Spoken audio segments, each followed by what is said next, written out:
Now, the mercy seat, the Ark of the Covenant, it becomes a symbol. The Ark is the 12 tribes of Israel. In them would be the law of the testimony, which would be covered by the mercy seat. But the mercy seat that's supposed to sit on top of the ark, it was not. It was symbolically created by a design to show you how these things were transformed themselves, how the covenant, how God was going to speak to the world. The mercy seat would become Jesus Christ, who would give mercy to the whole world, would have the power to forgive through the blood of the Lamb as a sacrifice.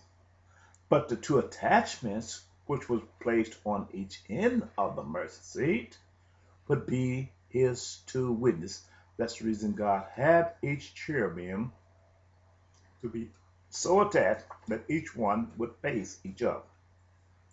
But as they stretched both of their wings on high, as they joined one to another, the voice would be heard from between their two wings, which were stretched forth, touching each other from between them. That means the voice was going to come from Jesus. It's going to come from God, which was Jesus. And when he speak to his prophets in this season of time, the voice that you hear and the thing that they speak at these times, in these troubled times, would not be the words of themselves, but what they hear, that's what they will speak.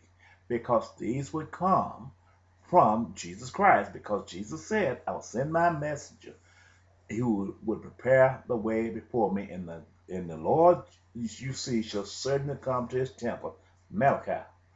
And he said in St. John that I will speak, it is I who speak. Now, let's go to Numbers to prove this. I said one of the cherubims was Moses.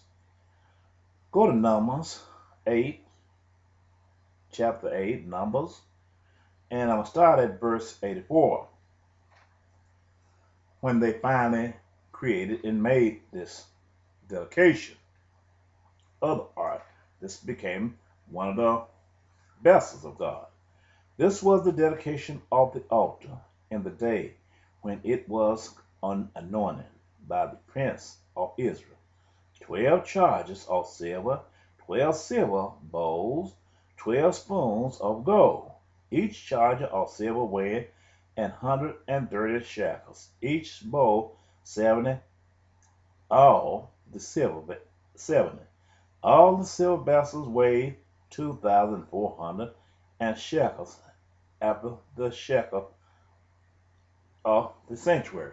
In other words, you see each one was divided into 12. Another thing I want to reiterate here, God caused Jacob to have 12 sons and 1 daughter. But you notice he never made his daughter a part of the tribes. He gave these birthrights to the son. The son was bearing the birthright of the heritage of the father. Only the sons who was born after these things was ordained, the sanctuary and all of this was placed by God after the 12 tribes were born. The sons that didn't have no daughters, God gave them a part with their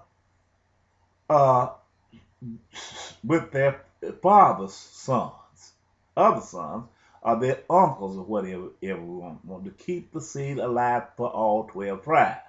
He was making sure that the seed of all of these 12 tribes was the 12 tribes was the Pharaoh and the Alexis. In order to keep the 12 tribes intact, he gave the daughters of the 12 tribes the part where there was no sons born. That's what he gave them. So the 12 tribes would not be diminished. This was not enhancing the female to place her above, and make her equal to a man, but it was used to through these females that they had no father.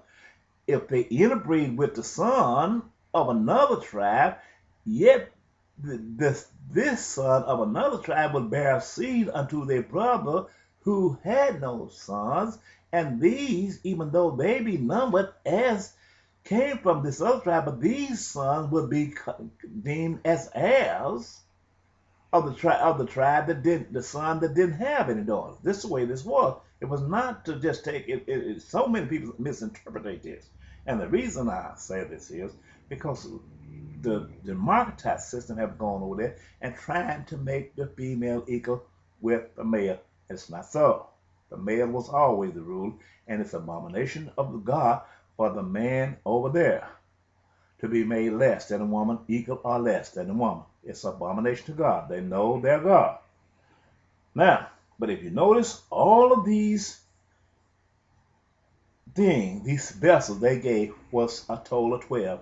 Each different vessel they created was a total of 12, the number of the tribes that God had selected to be the head of the seed of Abraham. 86. The golden spoons was 12, full of incense, weighing 10 shekels a piece, and the shekels of the sanctuary, all the golden spoons was 120 shekels. All the oxen, listen to this, all the oxen for the burnt offering were 12 bullocks, the rams 12, the lambs of the first year 12, listen to this, with their meat offering, and the kids of the goat or for sin offering 12. Every last one was 12. And all the oxen for the sacrifice, the peace offering were 12, was 20 and 4 bullocks. The rams 60, the he-goats 60, the lambs of the first year 60. This was the dedication of the altar. After that it was anointed.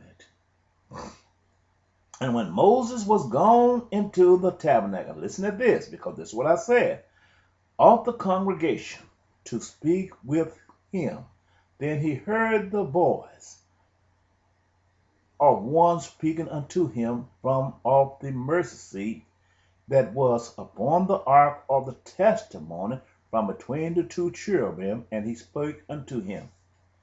This is Numbers chapter 7, verse 84 through 89. I said, the Bible self-explains itself. Now, so when God had all of these sons to give each one 12 according to their tribe, he letting you know the vessels was not this, but the vessels was these 12 sons. 1, 2 was Reuben, Simon, Levi, Judea, according to their birth. Dan, Naphtali, Gad, Asher, Issachar, Zebulun, Joseph, and Benjamin. These was the vessels of God. They became the vessels. These other things were just symbols here, but God was saying, now, as for the mercy seat, one of the witnesses was Moses, but the other witness was to be born, which was going to be Elijah, which John the Baptist would be born from, which God told him in Exodus 29:1, get me bullocks with no blemish and 2 rams with no blemish, which started off in Genesis chapter 15:9-10 as 1 ram of 3 years old, as a she-goat, as a heifer of 3 years old, a she-goat of 3 years old, and a single ram. Now, what this tells us, that now these becomes the symbols. But, as you heard, Moses speaking from near the altar, speaking to him, he said, I will commune with you from between my 2 witnesses. So that tells you one of these cherubim was Moses, and the other was this. God verified this here in Numbers chapter 87, 84-89. This is to tell you that